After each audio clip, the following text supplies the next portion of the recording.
teman-teman, sekarang ini pekerjaan yang di Semarang Barat ya, Semarang Barat bagian atas sudah selesai semua, baik tamannya Dry Garden yang depan seperti ini ya. Nanti foto sebelum kita rubah, foto taman lamanya, prosesnya nanti kita bahas selanjutnya.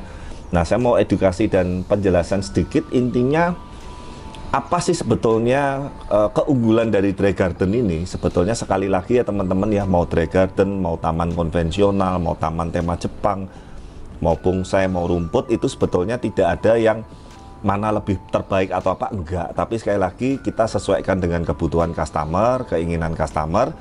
Nah, salah satu yang saya paling suka dari Dry Garden ini adalah maintain-nya ini sangat mudah sekali.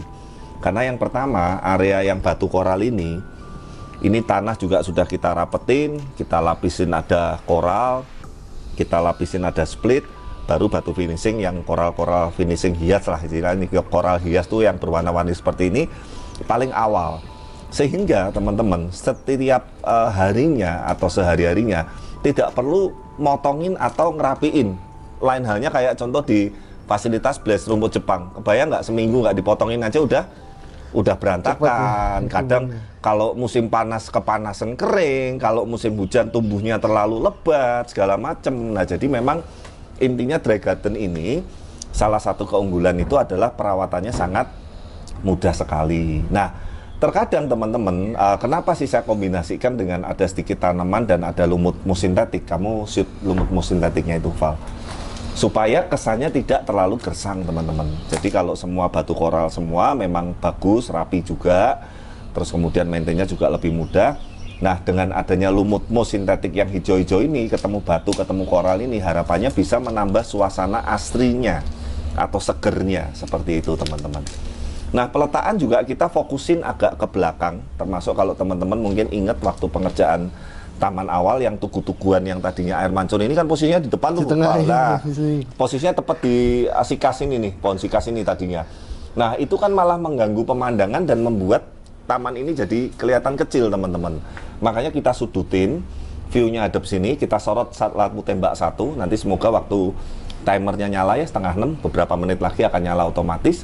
Teman-teman bisa melihat bahwa penataan letak, sudut, pemilihan jumlah tanaman, kemudian positioningnya tanaman dan landscape pulau-pulauan dan segala macam itu sangat berpengaruh sekali untuk membuat lahan yang sebetulnya tidak terlalu besar ini tapi bisa kelihatan luas, bisa kelihatan lega, dan tentu saja enak atau eye-catching untuk dinikmatin seperti itu. Nah, kita bahas penggunaan material-materialnya satu persatu, Val. Yuk.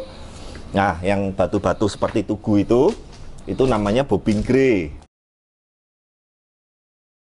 Ya, teman-teman juga sambil belajar jenis-jenis batunya. Ya, itu yang namanya bobbing grey. Kita padu dengan tanaman apa itu yang rumput-rumputan hijau, mus sintetik, koral kecil, koral split. Sama itu ada batu yang bulat-bulat itu namanya batu sungai, Val. Tuh, biar teman-teman belajar. Nah, kemudian kalau yang batu itu kuning, yang bentuknya apa namanya, agak berkontur tapi dia agak bulat, itu namanya batu api. Oh, ya, supaya teman-teman juga paham. Nah, terus yang untuk pijaan itu, ini namanya bobbing step.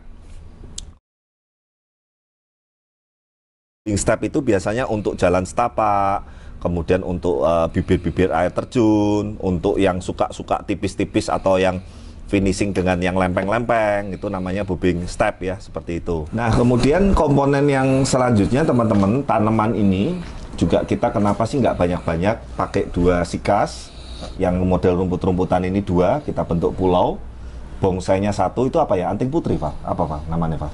Anting putri tapi yang mikro ya? Yang mikro ya, ya kamu lebih hafal. Terus yang bentuknya kayak ini, mundur sedikit, mundur, kamu shoot ke kiri, nah itu apa itu? Pohon apa itu? Yang tinggi, bukan, itu yang rumput. Tinggi ini apa? Nah, apa itu namanya? Masih belum hafal sampai sekarang. Ya, intinya sekali lagi teman-teman, karena juga kita menyesuaikan dengan keterbatasan tempat dan supaya nggak terlalu penuh. Kalau Noval dan teman-teman ingat, tadinya pohonnya gede banget tuh di ujung sana, sampai tinggi banget kan. Iya. Nah, sehingga tamannya malah kelihatan penuh, kelihatan sumpek seperti itu. Kemarin sebetulnya saya juga jelaskan dengan customer yang agak sedikit mengganggu dan kurang itu adalah bak tandon 2 itu ya. Ya, tapi kita mau gimana lagi teman-teman. Jadi Kalau kita tutupin koral semua full, nanti kalau pas perlu-perlu untuk nguras, untuk bersihin, untuk buka sulit. Tapi kalau kita biarin seperti ini ya, salah satu konsekuensinya jadi agak kebanting tuh, jadi agak mengganggu pemandangan lah. Sebetulnya kemarin saya juga udah saranin, kalau mau agak better, tutupnya bak tandon itu diganti decking kayu, kayak di filter kolam koi. Nah, jadi kalah seolah-olah seperti kayak jalan setapak atau meja-mejaan estetik seperti ala-ala Jepangan nih. Tuh, teman-teman bisa bayangin kalau ini diganti decking kayu, pasti hasilnya akan lebih maksimal seperti itu. Nah, yang lain overall juga sudah apa ya, umum semua ya. Saya pikir teman-teman juga pasti tidak asing dengan material-material yang kita gunakan. Tapi sekali lagi, mungkin bahan material sama, mungkin pemilihan jenis pohon sama, pemilihan batu sama, pemilihan mungkin temanya mau tema natural, tema Jepang, tema Mediteran ataupun tropis itu bisa sama. Tapi sekali lagi, mungkin selera, imajinasi, kreasi tiap-tiap pekerja seni seperti kami bisa memiliki apa ya, hasil yang berbeda-beda. Nah, sekali lagi kita nggak akan bilang mana yang lebih bagus, bukan lebih ke itunya. Tapi intinya perbanyak aja dengan referensi-referensi seperti ini. Siapa tahu teman-teman juga suka dengan tatanan dan konsep Dry Garden ini. Dan memang kita sekarang juga sudah menyiapkan ada tim yang khusus untuk di bidang taman, di bidang landscape yang mendukung untuk sebuah kolam koi, mendukung sebuah pembuatan mega tank atau apapun itu. Jadi nanti kita bisa settingkan juga sesuai dengan kebutuhan dan kemauan dari customer seperti itu. Nah, termasuk Noval nih nanti yang akan masuk di tim taman atau landscape. Nah, nanti buat teman-teman yang suka dengan settingan-settingan Dry Garden atau mungkin taman tropis atau mungkin taman Jepang atau mungkin taman apapun yang temanya ibaratnya customer atau teman-teman suka, langsung kalau mau tanya-tanya info hubungi di kontak di bawah ini. Nah, setelah ini kita coba deh tak nyalain manual, penasaran aku, Val. Masih berapa menit sih? Setengah 6? Manual mana ya? Oh, nih coba nih.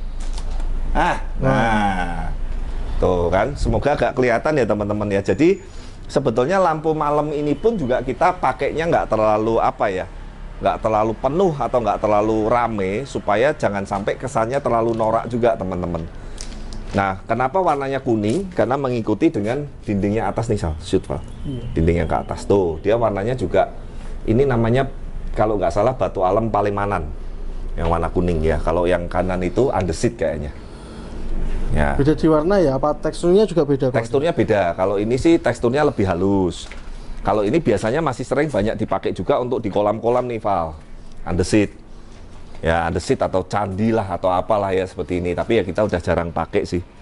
Biasanya kalau yang customer mau seperti itu, kita cariin materialnya dari granit tapi yang coraknya corak seperti andesit atau seperti candi. Nah, inilah teman-teman hasil finalnya. Suasana malamnya juga nanti kalau videonya sudah agak gelap kita akan tampilkan. Yang pasti teman-teman, memang Dry Garden ini bisa mempercantik area taman, area rumah, area sekitar kolam, area tempat kita bersantai.